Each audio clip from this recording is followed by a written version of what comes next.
നമുക്ക് അടുത്തിടെ ചോദിച്ച PSC ക്വസ്റ്റ്യൻ, അതായത് ജൂലൈ മാസത്തിൽ ചോദിച്ച PSC ക്വസ്റ്റ്യനാണ്. താഴെ പറയുന്നവരിൽ നിന്നും കേരളത്തിലെ ദേശീയോദ്യാനങ്ങളുമായി ബന്ധപ്പെട്ട ശരിയായ പ്രസ്താവനകൾ കണ്ടെത്തുക. ഇതാണ് എന്ത് PSCയുടെ ചോദ്യം. അപ്പം കേരളത്തിൻ്റെ പ്രധാനപ്പെട്ട ദേശീയോദ്യാനങ്ങളെക്കുറിച്ചും എന്താണ് ദേശീയോദ്യാനമെന്നും നമുക്കെന്താണ് ഒന്ന് നോക്കാം. അപ്പോൾ നമ്മളിവിടെ 10th ലെവൽ പ്രിലിംസിന് വേണ്ടി മാത്രമേ പറയുന്നുള്ളൂ. അപ്പം നാഷണൽ പാർക്ക്, കേരളത്തിലെ ആദ്യത്തെ നാഷണൽ പാർക്ക് ഏത് എന്ന് ചോദിച്ചാൽ ഏതാണ്? അത് ഇരവികുളം നാഷണൽ പാർക്കാണ് കേട്ടോ. ഏതാണ്? Eravikulam national park.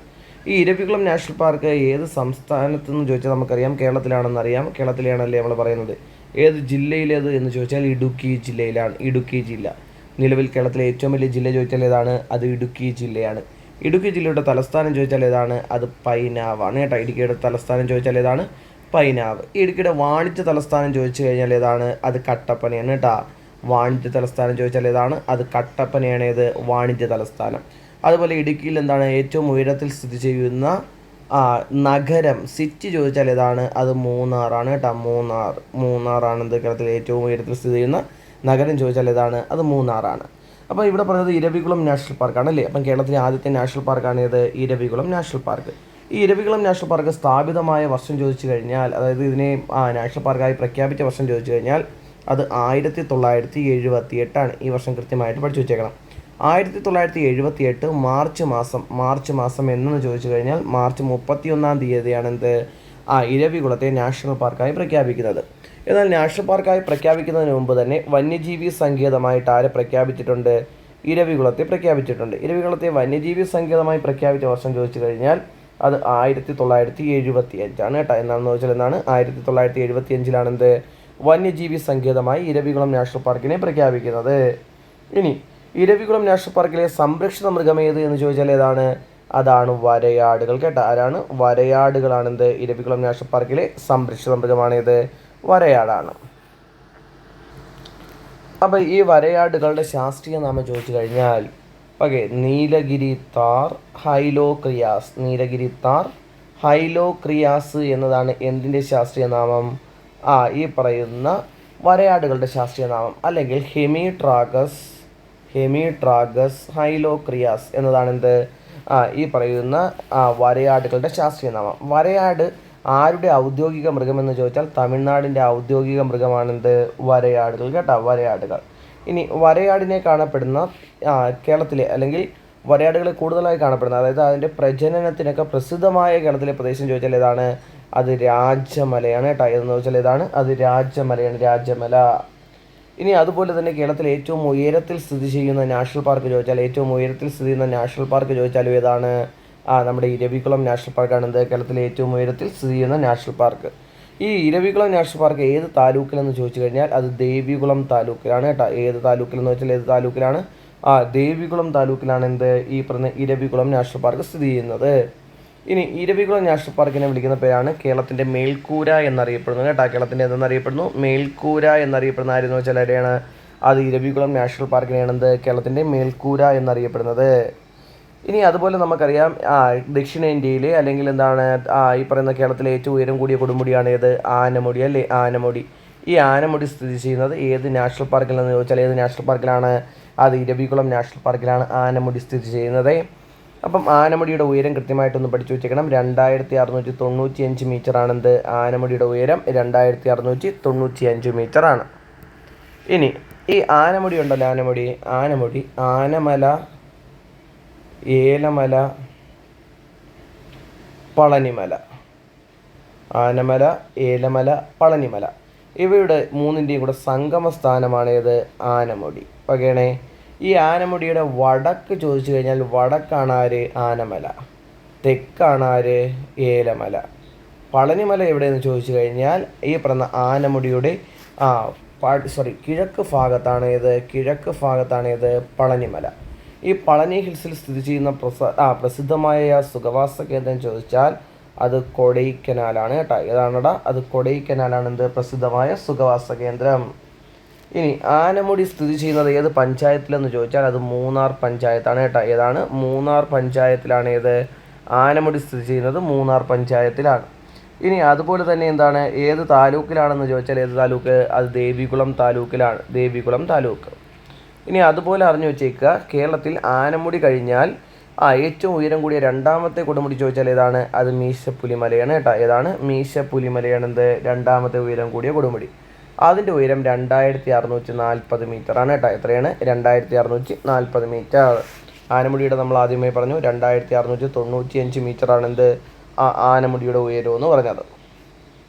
ഇനി നമ്മുടെ സഹ്യപർവ്വതം ഉണ്ടല്ലോ, സഹ്യപർവ്വതം കേരളത്തിൽ അറിയപ്പെടുന്ന പേര് ചോദിച്ചു കഴിഞ്ഞാൽ സഹ്യപർവ്വതത്തെ കേരളത്തിൽ അറിയപ്പെടുന്ന പേരാണെന്ത്?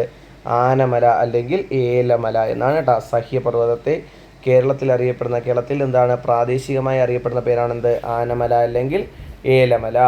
ഈ സഹ്യപർവ്വതത്തെ കർണാടക അതുപോലെ തമിഴ്നാട് എന്നീ പ്രദേശങ്ങളിൽ അറിയപ്പെടുന്ന പേരാണ് നീലഗിരി കേട്ടോ. എന്താണ്? നീലഗിരി. ഇവനെ മഹാരാഷ്ട്രയിൽ അറിയപ്പെടുന്ന പേരാണ് സഹ്യാദ്രി. ഓക്കെ, മഹാരാഷ്ട്രയിൽ അറിയപ്പെടുന്ന പേര് ചോദിച്ചാൽ ഏതാണ്? സഹ്യാദ്രി എന്നാണ്. ഇനി PSCയുടെ ഉത്തരസൂചിക പ്രകാരം കേരളത്തിലെ രണ്ടാമത്തെ നാഷണൽ പാർക്കാണ് ഏത്? അത് സൈലൻറ്റ് വാലിയാണ് കേട്ടോ. Silent valley. ഓക്കെ, സൈലൻറ്റ് വാലിയുടെ മലയാളം എന്ന് പറഞ്ഞാൽ നിശബ്ദ താഴ്വര എന്നായിരിക്കും കേട്ടോ. ചിലപ്പോൾ എന്താണ് മലയാളത്തിൽ നിശബ്ദ താഴ്വര എന്നറിയപ്പെടുന്ന ആരാണ്? Silent Valley. അതിൻ്റെ പേരാണ് എന്ത്? നിശബ്ദ താഴ്വര എന്ന പേര് കൊടുത്ത വിദേശിയർ ചോദിച്ചാൽ ബ്രിട്ടീഷുകാരാണ് കേട്ടോ. ഈ പറയുന്ന പ്രദേശത്തെ നിശബ്ദ താഴ്വര എന്ന് വിളിച്ചതായിരുന്നു വെച്ചാൽ ആരാണ്? അത് ബ്രിട്ടീഷുകാരാണ് എന്ത് നിശബ്ദ താഴ്വര എന്ന് വിളിച്ചത്. അപ്പം കേരളത്തിലെ ഏറ്റവും വലിയ മഴക്കാട് ചോദിച്ചാൽ ഏതാണ്? കേരളത്തിലെ ഏറ്റവും വലിയ മഴക്കാടാണ് ഏത്? Silent valley. ഓക്കെ, കേരളത്തിലെ ഏറ്റവും വലിയ മഴക്കാട് ചോദിച്ചാൽ സൈലൻറ്റ് വാലിയാണ്. അതുപോലെ കേരളത്തിലെ ഏക കന്യാവനം ചോദിച്ചാലും ഏതാണ്? ഏക കന്യാവനം ചോദിച്ചു കഴിഞ്ഞാലും അത് സൈലൻറ്റ് വാലിയാണ് എന്ത്? കേരളത്തിലെ ഏക കന്യാവനം. ഇനി അപ്പം ഞാൻ പറഞ്ഞു കേരളത്തിലെ രണ്ടാമത്തെ നാഷണൽ പാർക്കാണെന്ന് പറഞ്ഞല്ലേ. അപ്പോൾ ഈ 1984 എന്ത് ചെയ്തത്? ഇതിനെ നാഷണൽ പാർക്കായിട്ട് എന്താണ് പ്രഖ്യാപിക്കുന്നത്? 1984 പ്രഖ്യാപിച്ചത് ആര് എന്ന് ചോദിച്ചു കഴിഞ്ഞാൽ അന്നത്തെ പ്രധാനമന്ത്രിയായിരുന്ന ആര്? ഇന്ദിരാഗാന്ധിയാണ് എന്ത് ഇതിനെ നാഷണൽ പാർക്കായിട്ട് പ്രഖ്യാപിക്കുന്നത്. എന്നാൽ ഇതിനെ ദേശീയോദ്യാനമായി നാഷണൽ പാർക്കായിട്ട് എന്താണ് ഇനാഗുറേറ്റ് ചെയ്തത്, ഉദ്ഘാടനം ചെയ്തത് എന്നു ചോദിച്ചു കഴിഞ്ഞാൽ അത് 1985 കൃത്യമായി പറഞ്ഞാൽ 1985 സെപ്റ്റംബർ 7 എന്ത് ഉദ്ഘാടനം നടത്തിയത്. അത് ഇന്ദിരാഗാന്ധിയുടെ മകനായ ആര്? രാജീവ് ഗാന്ധിയാണെന്ത് ഈ പറയുന്ന സൈലൻറ്റ് വാലി നാഷണൽ പാർക്കിനെ എന്ത് ചെയ്തത്? നാഷണൽ പാർക്ക് ഉദ്ഘാടനം ചെയ്യുന്നത്. ഓക്കെയാണേ. ഇനി പറഞ്ഞായിരുന്നു സൈലൻറ്റ് വാലിയെക്കുറിച്ച് എന്താണ് പഠനം നടത്തി ബ്രിട്ടീഷുകാരെന്താണ് ഇതിനെ നിശബ്ദ താഴ്വര എന്ന് വിശേഷിപ്പിച്ചു. അപ്പം ഇതുമായി ബന്ധപ്പെട്ട് ആദ്യമായി പഠനം നടത്തിയ ബ്രിട്ടീഷുകാരനായിരുന്നു ചോദിച്ചാൽ ആരാണ്? അത് റോബർട്ട് റൈറ്റ് ആണ് കേട്ടോ. ആരാണ്? റോബർട്ട് റൈറ്റ് ആണ് എന്ത് ഇതിനെക്കുറിച്ച് പഠനം നടത്തിയ, അതായത് സൈലൻറ്റ് വാലിയെക്കുറിച്ച് പഠനം നടത്തിയ ആദ്യത്തെ ബ്രിട്ടീഷ് ഉദ്യോഗസ്ഥൻ ചോദിച്ചാൽ ആരാണ്? അത് റോബർട്ട് റൈറ്റ് ആണ്. ഇനി ഈ പറയുന്ന സൈലൻറ്റ് വാലി ഉണ്ടല്ലോ, സൈലൻറ്റ് വാലി സ്ഥിതി ചെയ്യുന്ന താലൂക്ക് ഏത് എന്ന് ചോദിച്ചു കഴിഞ്ഞാൽ അത് മണ്ണാർക്കാട് താലൂക്കാണ് കേട്ടോ. എവിടെയാണ്? മണ്ണാർക്കാട് താലൂക്ക് എവിടെയെന്ന് വെച്ചാൽ എവിടെയാണ്? പാലക്കാട് ജില്ലയിലാണ്. അപ്പോൾ സൈലൻറ്റ് വാലി സ്വാഭാവികമായിട്ടും ഏത് ജില്ലയിലാണ്? പാലക്കാട് ജില്ലയിലാണ്. കേരളത്തിലെ ഏറ്റവും വലിയ രണ്ടാമത്തെ ജില്ലയാണ് നിലവിലേത്? പാലക്കാട് ജില്ല. ഓക്കെയാണ്. അതുപോലെ തന്നെ ഈ പറയുന്ന നമ്മുടെ സൈലൻറ്റ് വാലിയെ പുരാണങ്ങളിൽ അറിയപ്പെട്ട പേര് സൈരന്ധ്രി എന്നാണ് കേട്ടോ. അപ്പോൾ സൈരന്ധ്രി വനം എന്നറിയപ്പെട്ടത് ഏതെന്ന് ചോദിച്ചാൽ ഏതാണ്? അത് നമ്മുടെ സൈലൻറ്റ് വാലിയാണ് സൈരന്ധ്രി വനം എന്നറിയപ്പെട്ടത്. നിങ്ങൾ ദ്രൗപദീനെ അറിയാലോ? ദ്രൗപദി. അപ്പം ദ്രൗപദിയുടെ മറ്റൊരു പേരാണ് ഏത്? സൈരന്ധ്രി കേട്ടോ. ദ്രൗപദിയുടെ മറ്റൊരു പേരാണ് ഏത്? സൈരന്ധ്രി. അതായത് മഹാഭാരതത്തിലാണ് ദ്രൗപദിയെക്കുറിച്ച് പറയുന്നത് അല്ലേ. പഞ്ചപാണ്ഡവരുടെ പത്നിയാണ് ആര്? ദ്രൗപദി. അപ്പം ദ്രൗപദി അതായത് ദ്രൗപദിയുടെ മറ്റൊരു പേരാണ് ഏത്? ഈ പറയുന്ന സൈരന്ധ്രി എന്ന് പറയുന്ന പേര്. ഇനി ഇവിടുത്തെ പ്രധാനപ്പെട്ട സംരക്ഷിത മൃഗം ചോദിച്ചു കഴിഞ്ഞാൽ നമുക്കറിയാം ആരാണ്? അത് സിംഹവാലൻ കുരങ്ങാണ് കേട്ടോ. ഏതാണ്? സിംഹവാലൻ കുരങ്ങാണ് പ്രധാനപ്പെട്ട എന്ത് സംരക്ഷിത മൃഗം. ഈ പറയുന്ന സിംഹവാലൻ കുരങ്ങുകളെ എന്തുകൊണ്ടാണ് ഇവിടെ കാണപ്പെടുന്നത് എന്ന് ചോദിച്ചു കഴിഞ്ഞാൽ അത് വെടിപ്ലാവ് എന്ന ഒരു പ്രത്യേക സസ്യത്തിൻ്റെ സാന്നിധ്യമുള്ളത് കൊണ്ടാണ് എന്നാണ് പറയപ്പെടുന്നത് കേട്ടോ. അപ്പോൾ വെടിപ്ലാവ് എന്ന് പറയുന്ന സസ്യത്തിൻ്റെ സാന്നിധ്യമുള്ളത് കൊണ്ടാണ് ഇത് സിംഹവാലൻ കുരങ്ങുകളെ ഇവിടെ കാണപ്പെടുന്നത്. അപ്പം ഈ സിംഹവാലൻ കുരങ്ങിൻ്റെ ശാസ്ത്രീയ നാമം ചോദിച്ചാൽ അത് മക്കാക്ക സിലനേസ് എന്നാണ്. എന്താണ്? മക്കാക്ക സിലനേസ് എന്നതാണ് എന്ത് സിംഹവാലൻ കുരങ്ങുകളുടെ ശാസ്ത്രീയ നാമം എന്നറിയപ്പെടുന്നത്. ഇനി സൈലൻറ്റ് വാലിയിലൂടെ ഒഴുകുന്ന പുഴ. ഓക്കെയാണേ. അപ്പോൾ ആലോചിച്ചോണം, ഉത്ഭവിക്കുന്നതുകൊണ്ട് ഒഴുകുന്ന പുഴ ചോദിച്ചു കഴിഞ്ഞാൽ നിങ്ങൾ ആലോചിക്കുക, ഒഴുകുന്നത്. ഓക്കെയാണ്. അപ്പം സൈരന്ധ്രി ദ്രൗപദിയാണ് അല്ലേ, ദ്രൗപദിയുടെ അമ്മായിയാണ് ആര്, കുന്തി ദേവി. ഓക്കെയാണ്. അപ്പം നമ്മൾ ആലോചിക്കുക, ഒഴുകുന്ന പുഴ ചോദിച്ചാൽ ഏതാണ്, അത് കുന്തിപ്പുഴയാണ് കേട്ടോ. ഒഴുകുന്ന പുഴ ചോദിച്ചാൽ ഏത്, കുന്തിപ്പുഴ. ഓക്കെയാണ്. എന്നാൽ സൈലന്റ് വാലിയിൽ നിന്നും ഉത്ഭവിക്കുന്ന പുഴ ചോദിച്ചാൽ ഏതാണ്, അത് തൂതപ്പുഴയാണ് കേട്ടോ. ഏതാണ്, തൂതപ്പുഴയാണ്. ഏത് ഉത്ഭവിക്കുന്നത് ചോദിച്ചാൽ തൂതപ്പുഴ. അപ്പം ഉത്ഭവിക്കുന്ന നദി ചോദിച്ചാൽ ഏതാണ്, അത് ഈ പറയുന്നത് തൂതപ്പുഴയാണ്. അപ്പം നമ്മുടെ വിജയൻ ഉണ്ടല്ലോ, വിജയൻ്റെ ഗുരുസാഗരം എന്ന് പറയുന്ന കൃതിയിൽ ഏത് നദിയെക്കുറിച്ചാണ് പറയുന്നത് എന്ന് ചോദിച്ചു കഴിഞ്ഞാൽ ഏത് നദിയെക്കുറിച്ചാണ്, അത് തൂതപ്പുഴയെക്കുറിച്ചാണ് പറയുന്നത് കേട്ടോ. ഏത് നദിയാണ്, തൂതപ്പുഴയെക്കുറിച്ചാണ് പറയുന്നത്. അതുപോലെ തന്നെ എന്താണ്, ബ്ലാക്ക് ബുൾബുൾ എന്നറിയപ്പെടുന്ന പക്ഷികൾ. ഓക്കെ, ബ്ലാക്ക് ബുൾബുൾ എന്നറിയപ്പെടുന്ന പക്ഷികൾ എവിടെ കാണപ്പെടുന്നുണ്ട്, ഈ പറയുന്ന സൈലന്റ് വാലിയിൽ കാണപ്പെടുന്ന ഒരു പ്രത്യേക ഏതാണ് പക്ഷി വിഭാഗമാണ് ഏത്, ബ്ലാക്ക് ബുൾബുൾ എന്നറിയപ്പെടുന്നത്. ഓക്കെ, ഇനി നമ്മുടെ മൂന്നാമത്തെ നാഷണൽ പാർക്കാണ്. അപ്പം കേരളത്തിൽ നിലവിൽ വരുന്ന മൂന്നാമത്തെ നാഷണൽ പാർക്ക് ഏതെന്ന് ചോദിച്ചാൽ PSCയുടെ ഉത്തരപ്രകാരം അത് മതികെട്ടാൻ ചോലയാണ് കേട്ടോ. എന്നാണ് മതികെട്ടാൻ ചോല നിലവിൽ വന്ന വർഷം ചോദിച്ചാൽ അത് 2003. കൃത്യമായി പറഞ്ഞാൽ 2003 ഒക്ടോബർ 10 എന്ത്, മതികെട്ടാൻ ചോല നിലവിൽ വരുന്നത്. അപ്പോൾ ഈ ഫിഗറൊക്കെ എന്താണ്, കുറേ സാങ്കല്പികമായ ഫിഗറുകളാണ് ഇട്ടേക്കുന്നത് കേട്ടോ, നമ്മൾ കാണാനൊരു ഭംഗിക്ക് വേണ്ടി. അപ്പോൾ സമുദ്രനിരപ്പിൽ നിന്നും 1100 മീറ്റർ മുതൽ 1700 മീറ്റർ വരെ ഉയരത്തിലാണ് ഏത്, മതികെട്ടാൻ ചോല സ്ഥിതി ചെയ്യുന്നത്. ഓക്കെയാണ്. അതുപോലെ തന്നെ ചോലവനങ്ങളുണ്ടല്ലോ, ഈ ചോലവനങ്ങൾ നമ്മൾ പശ്ചിമഘട്ട മലനിരകളിലാണ് ചോലവനങ്ങൾ ധാരാളമായി കാണപ്പെടുന്നത്. ഈ ചോലവനങ്ങളുടെ സംരക്ഷണത്തിനായി സ്ഥാപിതമായ ആദ്യത്തെ കേരളത്തിലെ നാഷണൽ പാർക്ക് ഏത് എന്ന് ചോദിച്ചു കഴിഞ്ഞാൽ ഏതാണ്, അത് മതികെട്ടാൻ ചോലയാണ് കേട്ടോ. ഏതാണ് ഉത്തരം, മതികെട്ടാൻ ചോല. ഓക്കെയാണ്. ഇനി മതികെട്ടാൻ ചോലയ്ക്ക് ശേഷം വന്ന അടുത്ത നാഷണൽ പാർക്ക് ഏതെന്ന് ചോദിച്ചാൽ അതാണ് ആനമുടിച്ചോല കേട്ടോ. ഏതാണ്, ആനമുടിച്ചോല. അപ്പം നമ്മളെല്ലാം 2003 പഠിക്കത്തുള്ളൂ, നമ്മൾ ഡേറ്റ് കൂടെ പഠിച്ചു വെച്ചേക്കണം കേട്ടോ.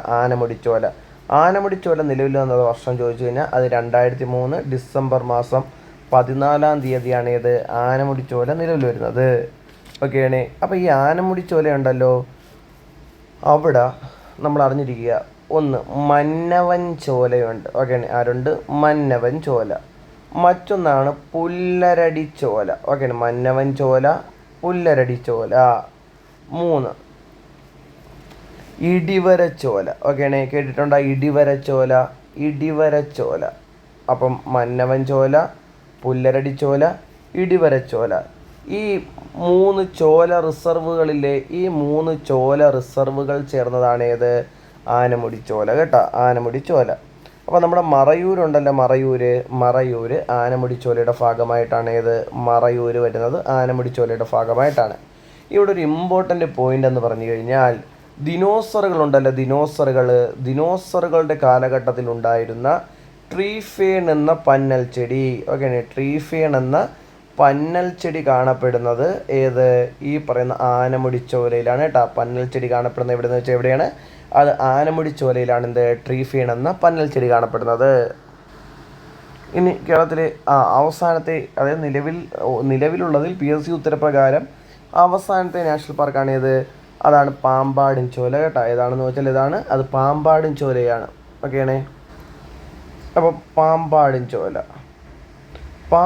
ചോല സ്ഥാപിതമായ വർഷം ചോദിച്ചു കഴിഞ്ഞാൽ എന്ന് തന്നെ 2003 തന്നെ. 2003 ഡിസംബർ മാസം 14 ഏത്, അതായത് നമ്മൾ നേരത്തെ പറഞ്ഞില്ലേ ഏത്, ആനമുടിച്ചോല സ്ഥാപിതമായ അതേ സമയത്ത് തന്നെയാണ് പാമ്പാടും ചോലയും സ്ഥാപിതമായത്. പക്ഷേ അനൗൺസ് ചെയ്തപ്പം ആദ്യം ആനമുടിച്ചോലയെ അനൗൺസ് ചെയ്തു, പിന്നീട് പാമ്പാടും ചോലയെ അനൗൺസ് ചെയ്തു എന്നാണ് പറയപ്പെടുന്നത് കേട്ടോ. അതുകൊണ്ടാണ് എന്ത്, ഈ പറഞ്ഞ പാമ്പാടും ചോല അവസാനത്തെ നാഷണൽ പാർക്കായിട്ട് നമ്മൾ നിലവിൽ വന്നു എന്ന് പഠിക്കുന്നത്. അപ്പോൾ ഇത് സ്ഥിതി ചെയ്യുന്നത് ദേവികുളം താലൂക്കിലാണ് കേട്ടോ. പാമ്പാടും ചോല സ്ഥിതി ചെയ്യുന്നത് ഏത് താലൂക്കിലെന്ന് വെച്ചാൽ ഏത് താലൂക്കിലാണ്, അത് ദേവികുളം താലൂക്കിലാണ് പാമ്പാടും ചോല സ്ഥിതി ചെയ്യുന്നത്. അതുപോലെ തന്നെ സമുദ്രനിരപ്പിൽ നിന്നും 1900 മീറ്റർ ഉയരത്തിലാണ് ഏത്, പാമ്പാടും ചോല നാഷണൽ പാർക്ക് സ്ഥിതി ചെയ്യുന്നത്. അതുപോലെ കേരളത്തിലെ ഏറ്റവും ചെറിയ നാഷണൽ പാർക്ക് ചോദിച്ചു കഴിഞ്ഞാൽ ഏതാണ്, അത് പാമ്പാടും ചോലയാണ്. PSCയുടെ സ്ഥിരം ചോദ്യം കേരളത്തിലെ ഏറ്റവും ചെറിയ നാഷണൽ പാർക്ക് ഏതാണെന്നാണ്. ഓക്കെയാണേ. ഇപ്പോൾ നമ്മൾ ഇത്രയും പറഞ്ഞതിൽ നിന്നും നമ്മൾ സ്റ്റേറ്റ്മെൻറ്റിലോട്ട് വരുവാണ്. അപ്പോൾ നമുക്ക് മതികെട്ടാൻ ചോലയെ 2003 ദേശീയോദ്യാനമായി പ്രഖ്യാപിച്ചു. ഓക്കെയാണേ. കൃത്യമായി പറഞ്ഞു കഴിഞ്ഞാൽ മതികെട്ടാൻ ചോലയെ 2003 എന്ന് ഒക്ടോബർ മാസം 10 എന്ത് ചെയ്ത് ഈ പറയുന്ന മതികെട്ടാഞ്ചോലയെ ദേശീയോദ്യാനമായി പ്രഖ്യാപിച്ചു. ഇത് ഇടുക്കി ജില്ലയിലെ എവിടെ? പൂപ്പാറയിലാണ് സ്ഥിതി ചെയ്യുന്നത്. എവിടെയാണ്? പൂപ്പാറയിൽ. അപ്പോൾ നമുക്ക് തന്നിരിക്കുന്ന സ്റ്റേറ്റ്മെൻറ്റിൽ ഒന്ന് ശരിയാണ്. അപ്പോൾ ഈ തന്നിരിക്കുന്ന എയും ബിയും സിയും ഡിയും നോക്കുമ്പോഴത്തേക്ക് സി എന്താണ്? തെറ്റാണെന്ന് നമുക്ക് കിട്ടും അല്ലേ? അപ്പോൾ സി നമുക്ക് എന്താണ്? ഇതിൽ നിന്ന് ക്യാൻസൽ ചെയ്യാം. ഒരു വിഷയം ബ്ലാക്ക് ബുൾബുൾ പക്ഷിയെ സൈലൻറ്റ് വാലിയിൽ കാണാമെന്നത് ചിലപ്പോൾ നമ്മൾ പഠിക്കണമെന്നില്ല. എന്നാൽ ഈ പറഞ്ഞ ട്രീ ഫേണിനെ ആനമുടിച്ചോലയിൽ കാണാം. ഓക്കെ, ട്രീ ഫേണിനെ എവിടെ കാണാം? ആനമുടിച്ചോലയിൽ കാണാം. അപ്പോൾ ഞാൻ പറഞ്ഞു ദിനോസർ കാലഘട്ടത്തിൽ കാണപ്പെട്ട ഏത് ട്രീ ഫേണിനെ ആനമുടിച്ചോലയിൽ കാണാം. അപ്പോൾ നോക്കടാ 3 ശരി. അപ്പോൾ ഇതിലെ ഈ പറയുന്ന ട്രിക്ക് പോയിൻ്റാണ് ഏത്? ഈ പറയുന്ന മൂന്നാമത്തെ ഓപ്ഷൻ ഏത്? ട്രീ ഫേണിനെ ആനമുടിച്ചോലയിൽ കാണാം. ഈ ഉത്തരം അറിയാവുന്നവന് ഇതിൻ്റെ ഉത്തരം സിമ്പിളായിട്ട് കിട്ടും. അപ്പോൾ നോക്ക് 1ലും 2 പ്രസ്താവനകൾ ശരിയാണ്. അപ്പം അതിലാരില്ല? 3 ഇല്ല അല്ലേ? അപ്പോൾ അതുകൊണ്ട് ഇവനങ്ങ് പോകത്തില്ലേ? ഇവിടെ നോക്ക് ഏറ്റവും അവസാനത്തിൽ 1, 2, 3, 4 തെറ്റാണ്. ഓക്കെയാണ്. പക്ഷേ നമുക്കറിയാം 1ഉം 3ഉം ശരിയാണെന്ന് നമുക്കിപ്പം കിട്ടിയല്ലേ? അപ്പോൾ 2 നമുക്ക് അറിഞ്ഞുകൂടെങ്കിലും എന്താണ് നമുക്ക് കിട്ടി. അപ്പോൾ സ്വാഭാവികമായിട്ടും ആൻസർ ഏതേ ഉള്ളടാ? ബി എ ഉള്ളു. അപ്പോൾ ഇതിൽ നിന്നാണ് ബ്ലാക്ക് ബുൾബുൾ പക്ഷിയെ സൈലൻറ്റ് വാലിയിൽ കാണാം. സൈലൻറ്റ് വാലിയുടെ സംരക്ഷണം ഏറ്റെടുത്ത സംഘടനയാണ് ഇത്? കേരള ശാസ്ത്ര സാഹിത്യ പരിഷത്ത് കേട്ടോ. കേരള ശാസ്ത്ര സാഹിത്യ പരിഷത്ത്. അപ്പോൾ നമ്മൾ ഒരുപക്ഷെ ചോദിക്കാം, പാത്രക്കടവ് ജലവൈദ്യുത പദ്ധതി ഏത് നദിയുമായി ബന്ധപ്പെട്ടിരിക്കുന്നു? അത് തൂതപ്പുഴയാണ് കേട്ടോ. പക്ഷേ ഇത് നിലവിലൊന്നും വന്നില്ല. അപ്പോൾ എന്താണ്? പരിസ്ഥിതി സംഘടനകളൊക്കെ എന്താണ് ഇതിനെതിരെ പ്രതികരിക്കുകയൊക്കെ ചെയ്തു കേട്ടോ. അത് സൈലൻറ്റ് വാലിയിലാണ്, പാലക്കാട് ജില്ലയിലാണ്. അപ്പോൾ ഇങ്ങനെ എന്ത് ചെയ്യാൻ പറ്റും? നമുക്ക് ഉത്തരം കണ്ടുപിടിക്കാൻ പറ്റും. ഓക്കെയാണേ.